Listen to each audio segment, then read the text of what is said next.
বন্ধুরা সকলকে আরও একবার স্বাগতম জানাচ্ছি ডটলাইনটিতে। আপনাদের সাথে আছে আমি রনি আহমেদ। হাজির হলাম আপনাদের সাথে আরও একটি নতুন কেস স্টাডি নিয়ে। সেটা হচ্ছে ম্যাকবুক প্রো। এটি হচ্ছে ম্যাকবুক প্রো, খুব সুন্দর একটি ল্যাপটপ। 2015 সালের এই ল্যাপটপ, 2015তে এটা রিলিজ করা হয়েছিল। এটা বেশ ভালো একটা ল্যাপটপ, সিলভার কালারের ম্যাকবুক প্রো। এটা বেশ জনপ্রিয় ল্যাপটপটা। একটু আগের ভার্সন একটু মোটা আর কি। ল্যাপটপগুলো একটু ওয়েট হ্যাভিও আছে। তো এটার যে প্রবলেম সেটা হচ্ছে এটার কিবোর্ড সমস্যা। এটার কিবোর্ড আজকে আমরা রিপ্লেস করব। এটার কিবোর্ডটা হচ্ছে, আমি একটা নতুন কিবোর্ড আনিয়ে নিয়েছি, আপনারা দেখছেন। এই কিবোর্ডটাই আজকে আমরা পরিবর্তন করব। তো আমি আশা করব যে সম্পূর্ণ ভিডিওটি আপনারা দেখবেন। ম্যাকবুক প্রো 1278 মডেল, এটা 2015 সালের। এটাতে কিভাবে কিবোর্ড রিপ্লেস করে সেই বিষয়েই আজকের এই ভিডিওটা। আশা করছি ভিডিওটি সম্পূর্ণ আপনাদের ভালো লাগবে। আমি পুরো ভিডিওটি আপনাদের সাথে শেয়ার করার চেষ্টা করব। আপনাদের সাথে আছে আমি রনি আহমেদ। আমি মূলত একজন ল্যাপটপ টেকনিশিয়ান। আপনারা আপনাদের ল্যাপটপ রিপেয়ারের জন্য আমার সাথে যোগাযোগ করতে পারেন। তো চলুন বন্ধুরা, আমরা কাজ শুরু করি। ল্যাপটপ কিবোর্ড চেঞ্জের ক্ষেত্রে আমি এর আগে আমার প্রিভিয়াস ভিডিওতে বলেছিলাম যে আসলে ল্যাপটপের বিল্ট ইন কিবোর্ডগুলো অবশ্যই আমরা যারা বিগিনার লেভেলে কাজ করি আগে চেক করার চেষ্টা করব যে কিবোর্ডটা আগে চেক করে নেওয়া যায় কিনা। এতে ভালো হয় আমাদের জন্য।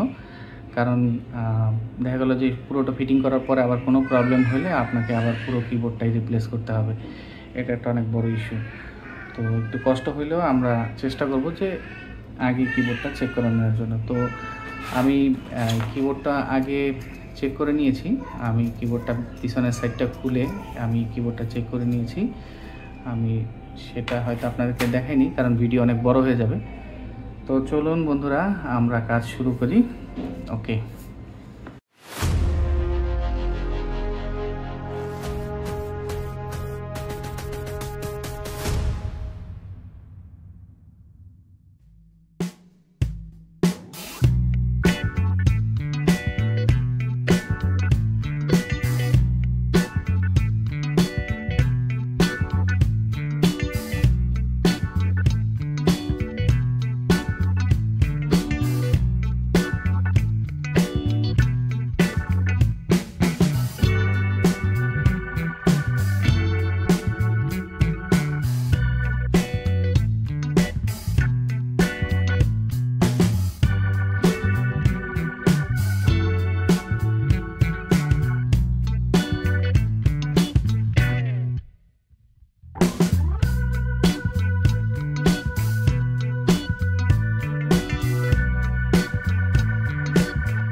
এই হচ্ছে এর মাদারবোর্ড। আমরা মাদারবোর্ডটা খুলে নিয়েছি।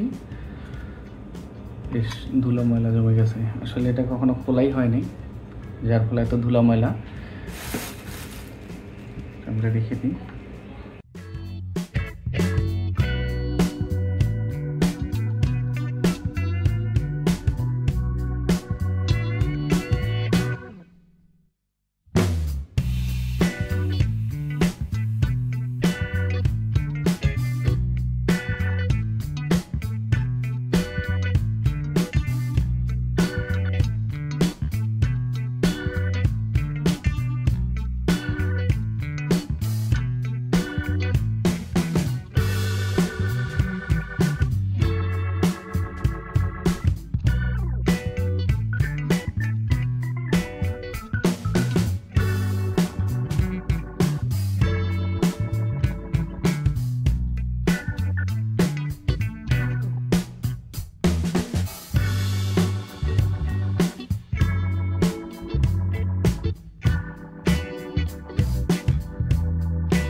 তো বন্ধুরা আমরা মোটামুটি সব খুলে নিয়েছি। এইখানে হচ্ছে এখন মূল নিচে কিবোর্ডটা যদি আপনাদেরকে আমি দেখাতে পারতাম, এটা হচ্ছে খুব অনেক ছোট ছোট স্ক্রু, চারদিকে সব স্ক্রু মারা আছে।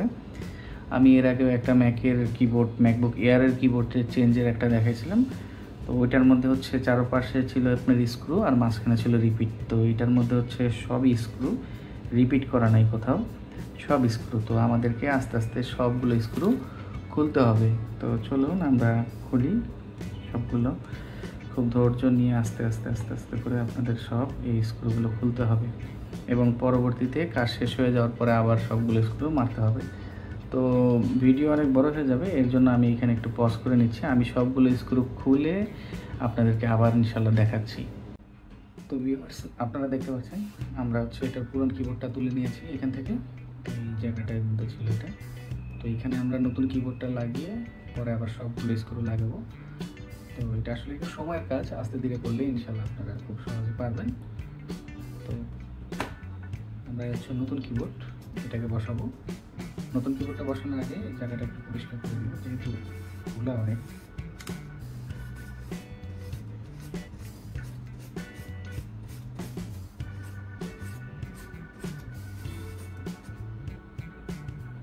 ওকে, আমরা এখন নতুন কিবোর্ডটা আবার বসাবো। নতুন কিবোর্ডে বসানোর পরে সবগুলো আস্তে আস্তে করে আবার অ্যাসেম্বলিং করবো। চলুন শুরু করি।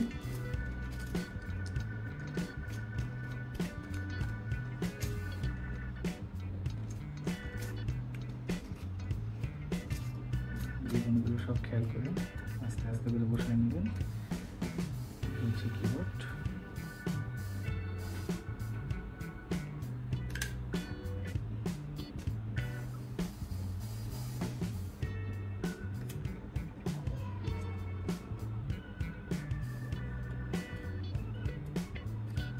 পাওয়ার বাটনের জীবন, পাওয়ার বাটন এখানে বসাই নিলাম। তো আমরা আবার আস্তে আস্তে করে আবার স্ক্রুগুলো সব লাগিয়ে নিব। ছোট ছোট ছোট ছোট স্ক্রু আপনারা দেখতে পাচ্ছেন, খুবই ছোট, একদম সূক্ষ্ম ছোট ছোট স্ক্রু, এগুলো লাগিয়ে নিতে হবে। তো এগুলো খুব আস্তে আস্তে আবার লাগাইতে হবে, এইভাবে করে করে আবার সব বসাই নিব আমরা। তো আমি আবার সবগুলো স্ক্রু লাগিয়ে পরে আপনাদেরকে আবার দেখাচ্ছি পুরোটা আবার অ্যাসেম্বলিং, কারণ সবগুলো স্ক্রু লাগাইতে আসলে অনেক সময় লাগবে, ভিডিওটা অনেক বড় হয়ে যাবে, তার জন্য আমি একটু পজ করে নিচ্ছি। তো বন্ধুরা আমরা নতুন কিবোর্ডটা বসিয়ে নিয়েছি, যেমনটা আপনারা দেখছেন। এর উপরে যে ব্যাকলিটের পলিটা ছিল সেটাও আমরা বসিয়ে নিয়েছি। এখন আমরা পুরো ল্যাপটপটা আগের মতন করে আবার সেট করব। তো চলুন আমরা আবার সেই কারখানায় ফিরে যাই। আমরা শুরু করি আবার সব কিছু আগের মতন করে সেট করার জন্য।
বন্ধুরা দেখছেন আপনারা যেমনটা আমাদের কিবোর্ড লাগানো শেষ, খুব সুন্দরভাবে আমরা কিবোর্ডটা লাগিয়ে নিয়েছি এবং কিবোর্ডটা আমরা আগেই চেক করেছি আর ল্যাপটপ পুরোপুরি ফিটিং করা শেষ। তো মূলত এই ছিল আজকের ভিডিওটি ভালো লাগলে অবশ্যই আমার চ্যানেলটিকে একটি সাবস্ক্রাইব করে লাইক করে রাখবেন, বেল বাটনে প্রেস করে অল করে রাখবেন যাতে আমার পরবর্তী ভিডিওগুলো আপলোড করার সাথে সাথে আপনাদের কাছে খুব সহজে পৌঁছে যায়। তো আজকে এই পর্যন্তই, সবাই ভালো থাকবেন, সুস্থ থাকবেন, আল্লাহ হাফেজ।